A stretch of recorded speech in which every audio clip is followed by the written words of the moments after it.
మన ఉయ్యూరు దగ్గర ఉన్న గురజాడ గ్రామంలో 200 స్థలం గజం ఉంది, గజ స్థలం ఉందండి.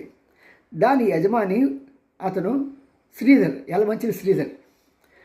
మేము మా బ్రదర్ ఇలా అక్కడ దగ్గరలోనే ఒక ఊర్లో ఉంటూ ఉండగా అనవసరంగా ఇది తాగుడు ఎక్కువైపోయి మరణించారని చెప్తున్నారు. మేము వెళ్ళాం. మా మిస్సెస్ ఒక్కరే వెళ్ళారు. నాకు వీలు కాదు, జర్నలిస్ట్గా వెళ్ళడానికి అవకాశం ఉండదు. సరే అని చెప్పి అక్కడ వాడు ఎలా చూశాడు ఏంటో, వాడు ఒక 10 రోజులు అయ్యేటప్పటికి వైజాగ్ వచ్చి ఆవిడతో పాటు ఇంకొక అతను పట్టుకొచ్చి మా ఇంటికి వచ్చాడు. మేము రామా మీ ఇంటికి ఒకసారి చూద్దాం అనుకుంటున్నాం. సరే రమ్మన్న తర్వాత నాకు ఇది మా గురజాడ గ్రామంలో, ఉయ్యూరు గ్రామంలో వీటన్నిటిలో కూడా నాకు 15-20 లక్షల రూపాయల అప్పులు ఉన్నాయి. నేను కనుక అప్పు తీర్చిపోతే నేను చంపేస్తారు అమ్మో అని చెప్పేసి మా మిస్సెస్ చేతులు పట్టుకొని ఇవి చేతులు కావాలని చెప్పని ఏడ్చి ఇది తను ఒప్పించాడు. మా దగ్గర డబ్బులు ఉండవయ్యా బాబు, మీ ఎంప్లాయీస్ మాకు వచ్చింది సరిపోతుంది. అందులో మాకు 2 అమ్మాయిలు ఉన్నారు, వాళ్ళు చదివించుకోవాలి కదా, మాకు అవకాశం ఉండదంటే వీడే చెప్తాడు, అక్క నీ నగలు ఉన్నాయి కదా అవి తాకట్టు పెట్టివు, నేను కొనుక్కుంటే ఇవాళగా రేపైనా సరే ఆ స్థలం బాగా పెరుగుతుంది అని చెప్పి మసిపూసి మారేడికాయని చేశాడు.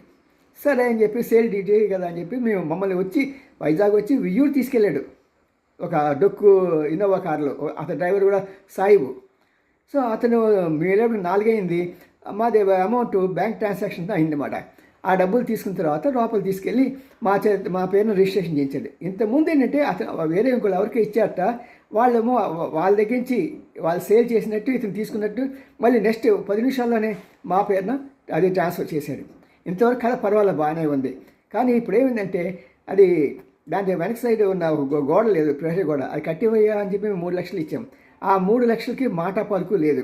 రెండోది ఏంటంటే మరి ఆ పక్కన ఎవరున్నారో ఏంటో కానీ ఇతనికి చాలామంది తెలుసు. ప్రత్యేకంగా ఈ పౌడిముక్కలో ఎస్ఐ సత్యనారాయణ అని చెప్పి ఒక అతను ఉన్నాడు.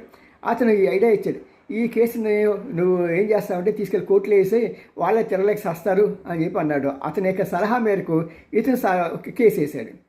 అతని ఉద్దేశం కూడా ఇంకోటి అంటే, మేము వృద్ధులం కాబట్టి ఎలాగా వైజాగ్ నుంచి ఇక్కడ రావాలంటే విజయవాడ మాకు 15,000 ఖర్చు అవుతుంది.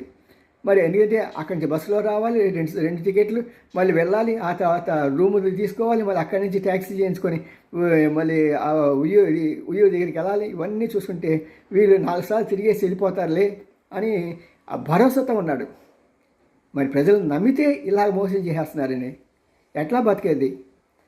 శాలరీడ్ పీపుల్ పైసా కూడబెట్టిన సమయం ఇలాగా వీళ్ళ మాయగాళ్ళ వల్ల పడిపోతున్నాయి. మరి దేవుడే మా అలాంటి సహాయం చేయాలి. See you.